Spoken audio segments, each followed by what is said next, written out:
Alô, turma boa, ligada aqui no canal AV+, e também nas plataformas do canal Atenção Vascaínos. Grande prazer estar com vocês aqui.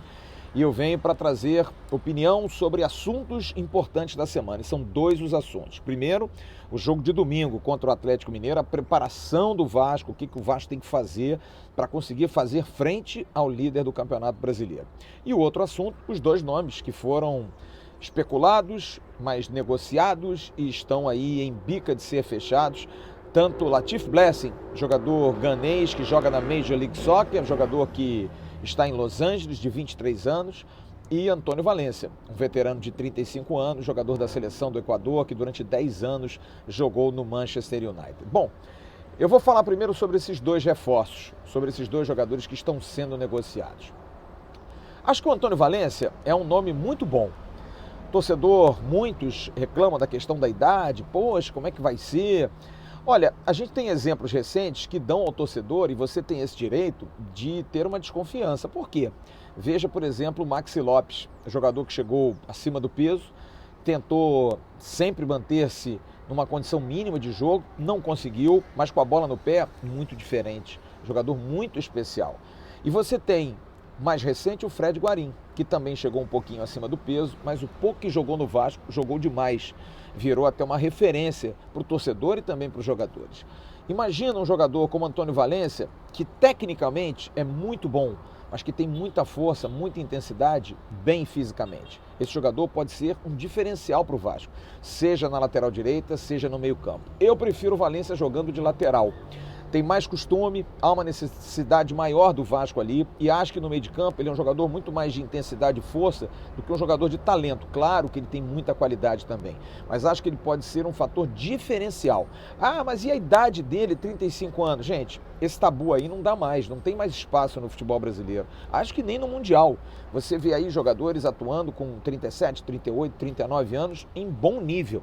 Claro que é diferente, é óbvio que é diferente. Se fosse mais jovem, talvez tivesse mais longevidade, pudesse jogar mais partidas. Provavelmente não é um jogador que vai jogar todas as partidas nessa batida, mas está com vontade de jogar. Talvez até o final do Campeonato Brasileiro seja o ideal. Faz um contrato aí de 4 meses, 5 meses, 6 meses no máximo e deixa o Valência jogar. Acho que é um jogador que vai ajudar demais. É um jogador de muito boa qualidade e muita intensidade, que é o que falta. Um jogador que possa contagiar o time do Vasco. Vai ajudar na defesa, na composição da defesa, já que a nossa lateral direita não anda bem. O Iago Pikachu, apesar de toda a história, de tudo aquilo que ele já fez no Vasco, ser um jogador com muitas partidas, muitos gols, muitas assistências, faz um ano de 2020 ruim. É normal, gente, bateu no teto. Às vezes pode recuperar, às vezes não. Como o Vasco não pode esperar, acho que é uma boa contratação e vai fazer uma ótima sombra ao Pikachu. Já Latif Blessing, eu fico com o pé atrás e explico por quê. É um jogador jovem, acho que vale o investimento por isso. É um jogador barato, que vai ganhar aí em torno de 50 mil reais, 50 e poucos mil reais mês. Para o futebol é muito barato, mas eu não sei se vale uma aposta para alguém que precisa tanto para agora. Até esse jogador chegar aqui, se adaptar, principalmente a questão da língua, é uma barreira da língua. Ele deve falar um bom inglês, mas fala no seu idioma pátrio, engana, enfim. Então você tem aí algumas diferenças muito grandes que até a adaptação o campeonato pode ter terminado. É um jogador que ficaria um ano por empréstimo? Tudo bem, ficaria por um ano, mas acho que o Vasco precisa para agora. Até fevereiro o Vasco tem a Sul-Americana e tem o Campeonato Brasileiro. E precisaria de um jogador para resolver. Ah, o Latif chega em outubro, já joga em outubro, ele está jogando, beleza? Nesse aspecto tudo bem. É um jogador magrinho, fininho, a gente já viu os vídeos. Mas e aí? Será que ele vai resolver o problema de imediato do Vasco? Que é um problema de criatividade, é um problema de ultrapassar linhas, de poder entrosar com o restante do time. E aí, joga onde?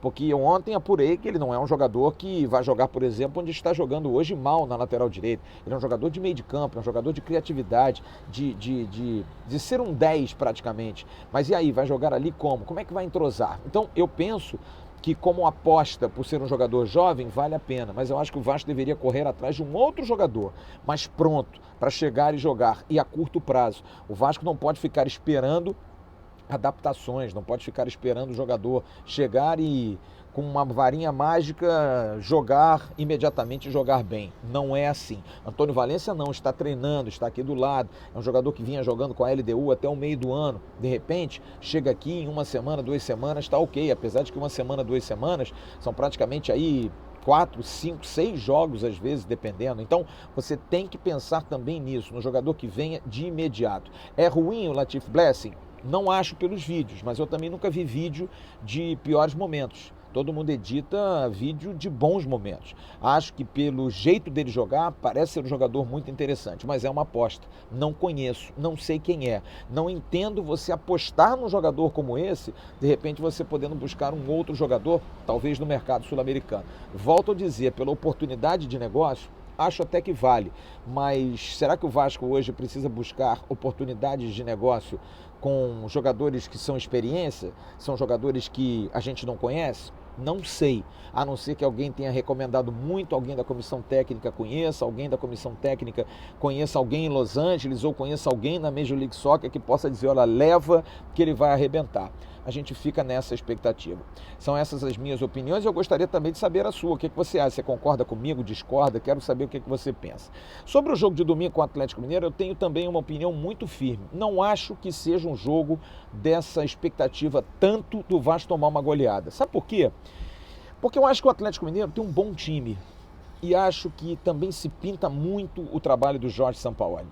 Eu acho que a gente tem no Brasil um complexo de vira-lata muito grande. A gente tem essa necessidade de enaltecer, dizer que não, quem vem de fora é maravilhoso, é fantástico. Bom, o português foi campeão no rival, todo técnico português era maravilhoso. Aí o Santos foi e contratou o Gesualdo.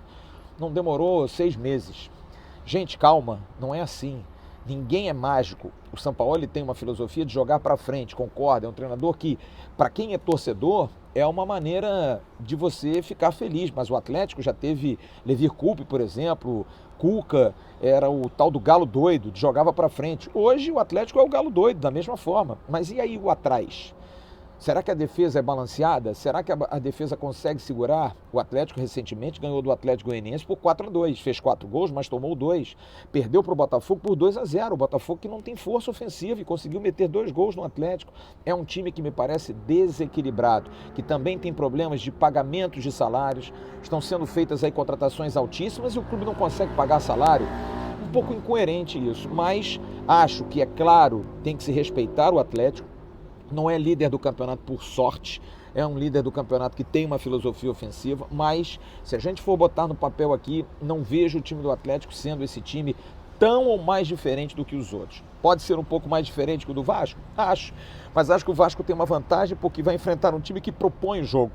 E o Vasco joga bem contra equipes que propõem o jogo, um time que vai jogar para cima do Vasco. E o Vasco consegue ser mais efetivo, tendo mais espaço. Se não, vejamos, o Everson, goleiro, é um goleiro bom?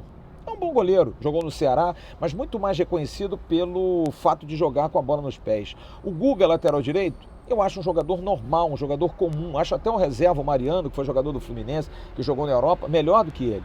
O Hever, não confio. Acho um zagueiro fisicamente debilitado, não é um zagueiro que inspire grandes confianças. Pegando um atacante rápido, talvez não tenha muito sucesso.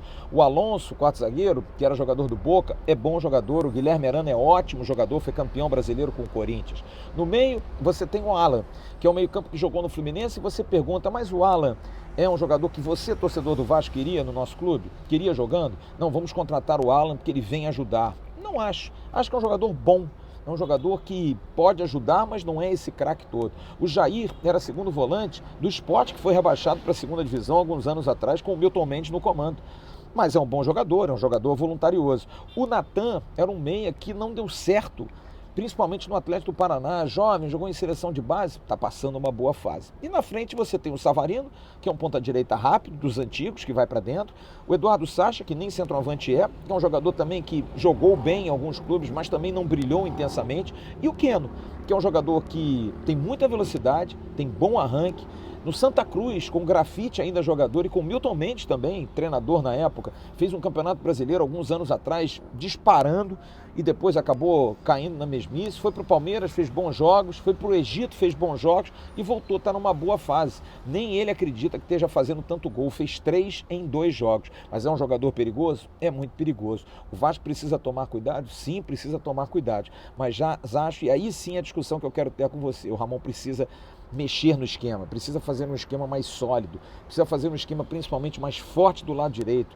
De repente, postando 4 zagueiros atrás, botaram o Miranda na direita com o Ricardo Graça, Castanha e Henrique, forma 4 linhas, uma linha de 4 atrás, deixa o Andrei na frente e libera o restante. O Juninho é um jogador que faz esse meio de campo, vai e volta, e aí você tem Vinícius Cano e o Thales Magno, apesar de não estar passando uma grande frase, e o Benítez. São jogadores que podem ajudar. Ou então, povoar mais o meio de campo, botar o Marcos Júnior, liberar um pouquinho o Juninho para ajudar, como ele jogou contra o Bragantino, o Benítez na meia, talvez seja uma alternativa. Acho que o Vasco tem tudo para fazer um bom jogo, tem tudo para conseguir, inclusive, uma vitória em Belo Horizonte, mas precisa ter boa marcação e precisa ter algo que o time não mostra nos últimos jogos, apesar que mostrou um pouquinho no início do jogo com o Bragantino.